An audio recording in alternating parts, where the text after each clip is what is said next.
70 kilometres from this point, but now we know that even at a very early stage the boundaries of the Kingdom of Kush were much more extensive than hitherto thought, and there's every possibility of finding more sites of this period further upstream in the areas not yet surveyed. It just shows that whenever you see a gap in the archaeological map of Sudan, particularly along the Nile Valley, it's simply a gap in archaeological work, not a gap in human occupation in the past. Travelling in northern Sudan is always an expedition, but this region is particularly hostile. Driving the discoveries in the Fourth Cataract is the construction of a dam that will flood over 100 miles of one of Sudan's most beautiful landscapes, with its tumbling rapids and many small islands. It will also wipe out 150,000 years of human occupation. Pavel Wolf and his team are just one group, racing against time to record historic sites before they're flooded. But they can only provide footnotes to what should be an important chapter in Kush's story. I think it's the most fantastic landscape I ever seen. For working, it's of course difficult, since most of the places are reachable only by foot. To reach the farther sides on the bigger islands, we have to walk, scrambling around up and down the hills for about 15 kilometers a day. With such a vast area to cover, the team can only spend a short time at each site. Within the first 2 to 3 weeks, we have about 100 to 120 sites discovered here, which we are completely unknown. We find sites every 20 meters, more or less. Sometimes you even don't know where a site ends and where the next site begins. Judging from the sites we found, we can really say that over the centuries it was probably much more populated than it is today. Sudan's landscape is littered with graves and cemeteries. Far harder to find are the settlements. The best places near the river are of course still inhabited, and these are the places of the modern villages. We cannot excavate them now because they are still inhabited. After they will be left because of the flooding, there won't be the time to excavate them. What we are doing here is the last step. It's the first and the last step. Kush occupied some 650 miles of the Nile Valley, its area of control rivaling Egypt's. Even today, getting directly from Kush's southern borders to its northern frontier is a 2-day journey. There's no tarmac, just 200 miles of unremitting desert. Places look very close together on the map, but you've really got to work hard to get from one to another. I've been coming here for 22 years now. Usually 3 months over the winter when the climate in UK is freezing cold, so it's a good time to follow the birds down to Africa. And everyone's looking for the best route, and there's no best route, so people are just wandering all over the place. On these tracks, or on these total absence of tracks, there's no signs telling you a sharp bend or a pothole or whatever. Anything can happen at any moment. You've got to be aware all the time how careful you need to be.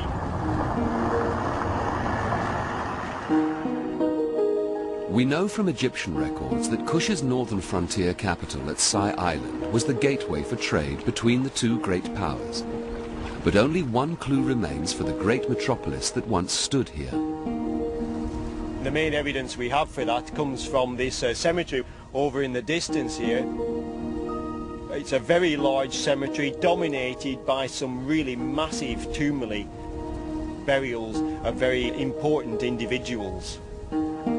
In a land where so much physical evidence of their civilization has turned to dust, cemeteries show us the real wealth and power wielded by the Kushites. The cemetery at Kerma was in use for over 1,000 years. At over half a square mile, its scale is awesome. It is one of the most important cemeteries in antique time. It is enormous, with maybe 30,000 graves. Here the kings of Kush were buried in massive tumuli 100 yards across and capped by conical blocks of white marble. The kings' bodies rested in the cemetery's huge funerary temples before being carried out along the processional way for burial.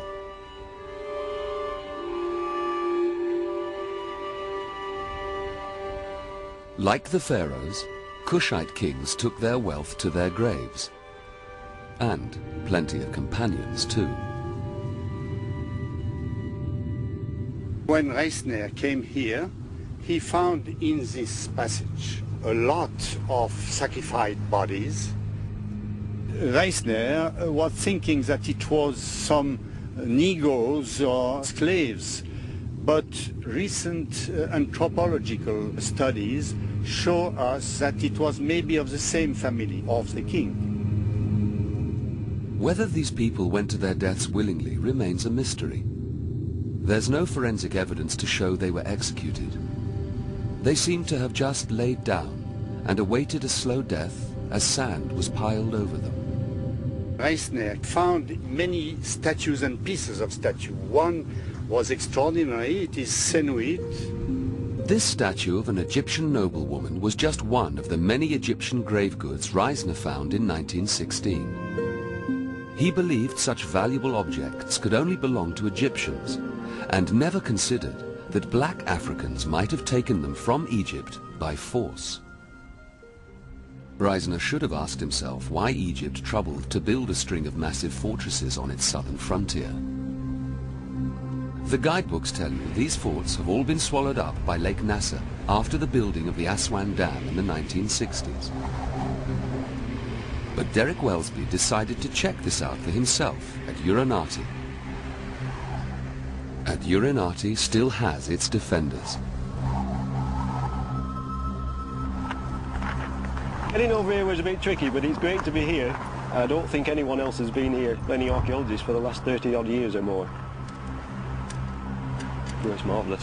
I always regretted the fact that I was born too late to see these sites that were flooded by Lake Nasser, but it's great that there's some of them still here.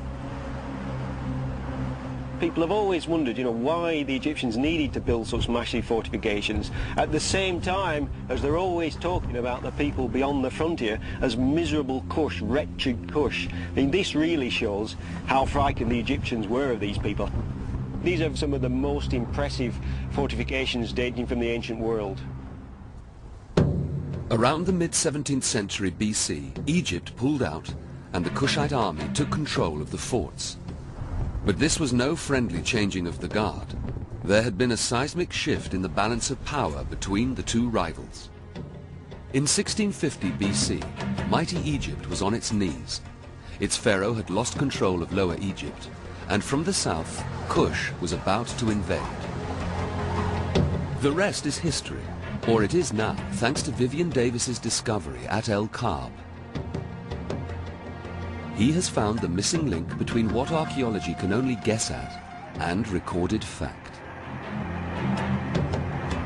El Kab was an important Egyptian city, and its governor Sobek Nacht was keen to leave his spin on a defeat Egypt never acknowledged.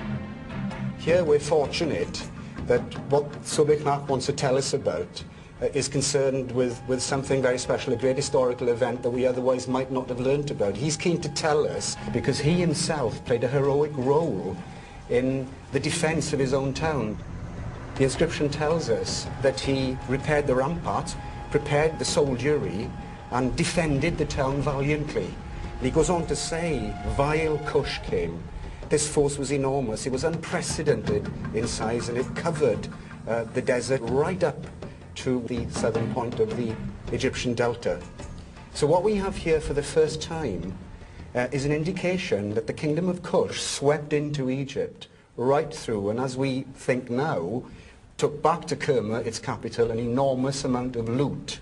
This loot was buried with the kings of Kush as symbols of their domination over Egypt, over the Egyptian kings. Kush rampaged through Egypt on the smash and grab.